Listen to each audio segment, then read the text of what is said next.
To manually update an app on Play Store on Samsung Galaxy S24 Ultra, open Play Store.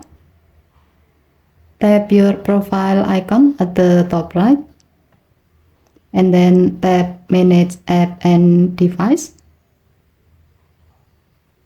Tap Update Availables to see all available updates, and then tap Update next to the desired app to start downloading the update.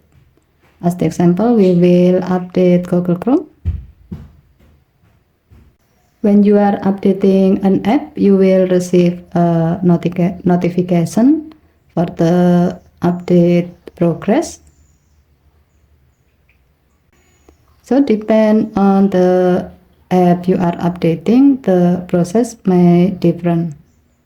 As a note, updating your apps to the latest version will give you access to the latest feature and improve app security and stability.